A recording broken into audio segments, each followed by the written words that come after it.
Hey guys, today I'll be sharing my thoughts on POE2 Early Access and my tips for all 6 character classes. I'll cover them in the order I played them. Let's start with the Monk. The Monk specializes in ice and lightning abilities, combo attacks, and bell techniques. Perfect for melee combat fans who enjoy skill-based gameplay. The Monk has 2 main build paths, ice and lightning. The class features various unarmed combat abilities, such as executing low HP enemies to generate power charges. The video showcases the Frost build gameplay. Personally, I prefer the Lightning build. The Frost build excels at mobility and dodge mechanics. It features a backflip, skill casting.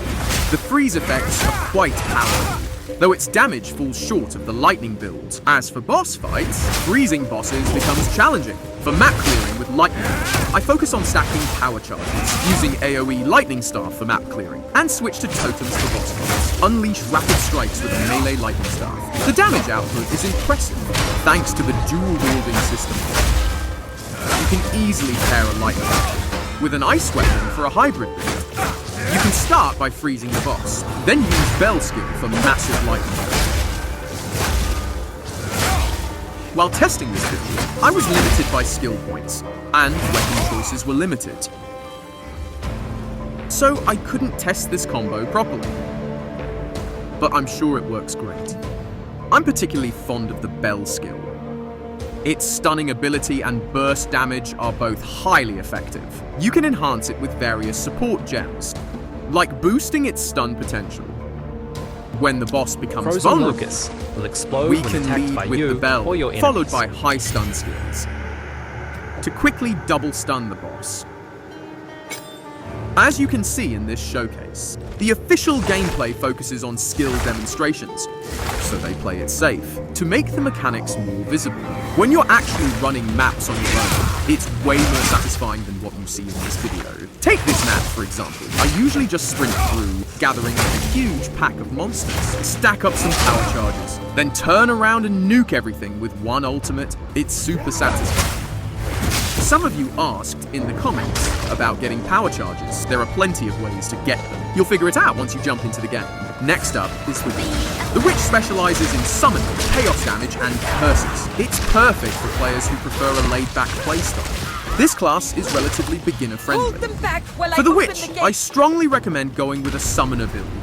The best thing about this summoner build is that your minions automatically resurrect themselves. There's a resurrection cooldown timer, but you don't need to keep the summoner, making combat much more relaxing. Intelligence is the key attribute for the Witch. It determines your maximum skeleton count. You can summon various types of skeletons. My top pick would be the bomber skeleton. You know, the ones that toss grenades. They offer incredible value for your build.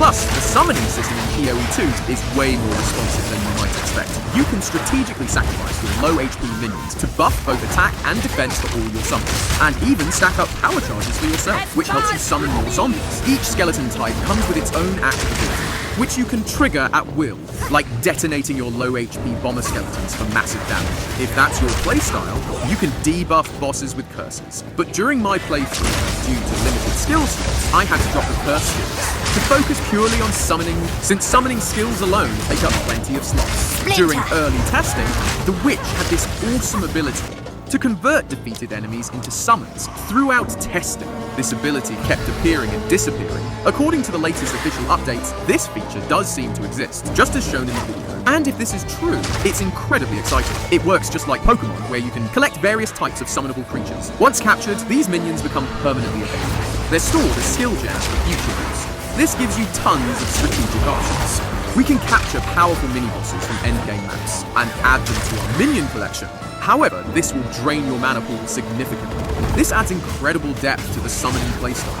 I can confidently say that among all ARPGs I've played, the Summoner class in POE2 offers the best experience, particularly in Path of Exile 2. Let's move on to the Sorcerer class. I'll admit, I haven't spent too much time with the Sorcerer. The class focuses on elemental magic, utilizing ice, fire, lightning, and skill transformations. Perfect for players who enjoy elemental and ranged combat. The class has low survivability, so you'll need good dodging skills early on. With the new dodge roll feature in POE2, mages now have much better mobility when avoiding enemy attacks. The mage class in POE2 is truly worthy of the title Elemental Mage, with mastery over ice, fire, and lightning. Players can freely mix and match elements. The new dual weapon mastery system allows players to specialize in 2 different elements, creating more diverse gameplay possibilities. You can wield an ice staff alongside a fire staff. When you face enemies, freeze them with the ice staff, then blast them with the fire staff. This combo is pretty common. In tight combat spaces, lightning builds really shine. Ice builds excel at freezing. Fire builds pack powerful firewalls and meteors. Needless to say, tons of build guides will pop up after launch. Away with you! I'm really loving the POE2 Sorcerer. Their elemental mastery is incredible. These elemental skills can be combined in various ways to create unique tactical combinations. What makes Path of Exile special is that its signature support gem system lets you customize your skills in countless ways, transforming basic skills into unique abilities or powerful combat combinations. Take this example from the video. A basic ice ball spell that normally moves slowly can be enhanced to launch 3 projectiles, covering a much wider area of effect. Effectively clears enemies in your path. Additionally, the mage's elemental synergy, as shown in our previous videos, for instance, after casting Firewall and shooting Radiant Bolt through it, the Radiant Bolt gains fire properties.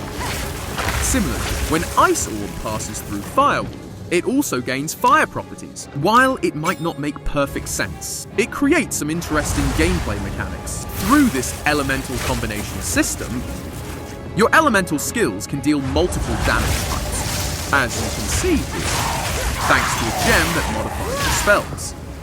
The support gem converts spellcasting into a circular pattern, turning a linear firewall into a circular one.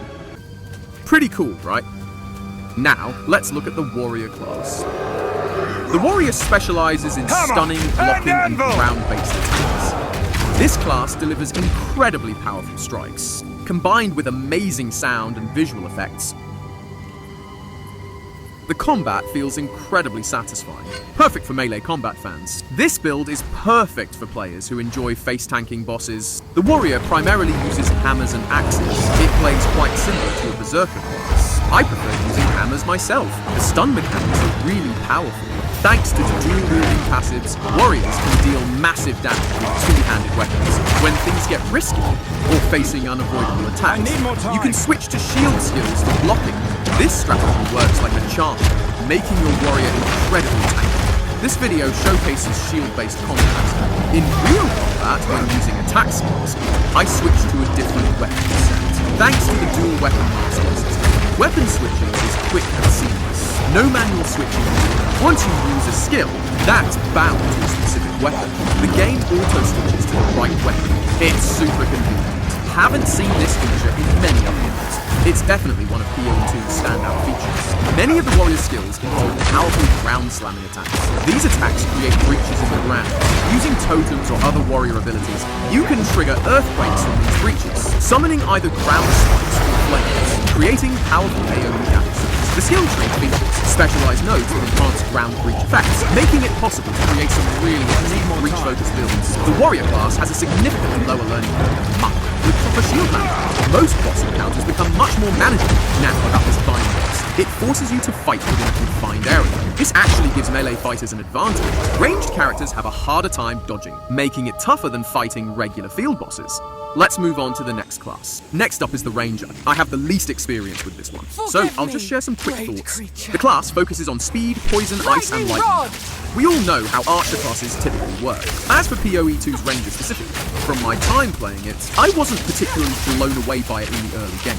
What stands out most is you can cast all abilities while moving. This marks a significant change from POE1. This greatly enhances the class's mobility, making it incredibly versatile. Plus, the attack speed is incredibly fast. The gameplay feels incredibly smooth and satisfying. Players who love fast-paced combat will definitely enjoy this. As for the Ranger's main damage types, they include poison, ice, and lightning.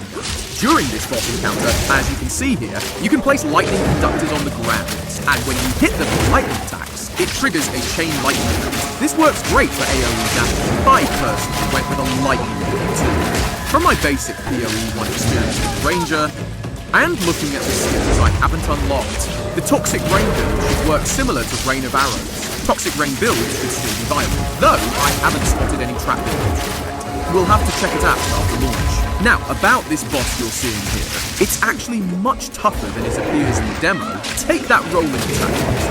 When I tried to fight it under, just one hit from it, one-shot me at full HP, so if your stats are too low, you really need to watch out for its attack patterns. The demo character must be high level with good gear.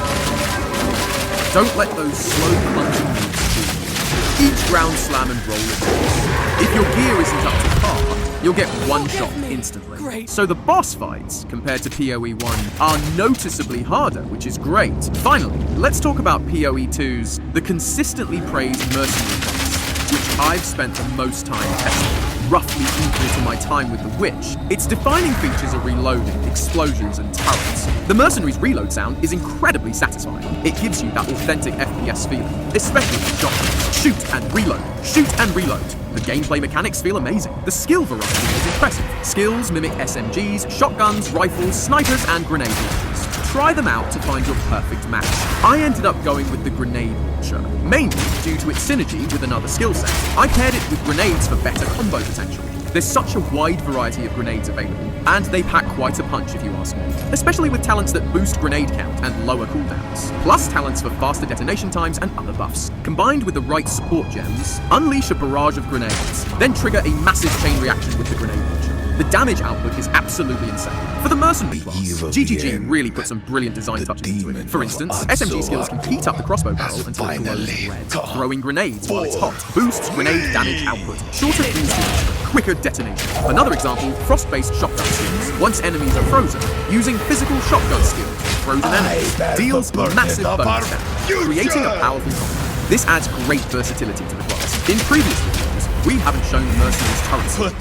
The turret skill is incredibly effective, especially against tough late-game mobs. It can block enemy paths, it can draw enemy aggro, and apply debuffs with support units. Definitely worth trying. This is the Chapter 3 final boss. Also the early access final boss. It has 2 phases. Phase 2 gets a bit tougher, but overall it's not too difficult. I'll skip the full fight. You should try it out yourself later. In this video, I'll quickly go through my thoughts on all 6 classes and share some tips. Justify the means. To sum up, each class has its own unique appeal. Can't wait for the full release. These classes should offer even more gameplay options than in beta. New skill gems will be added. I'm looking forward to even more exciting gameplay. That's all for today's video. Thank you for watching. See you next time. I will fight to the... Listen, I'm just here for the lady.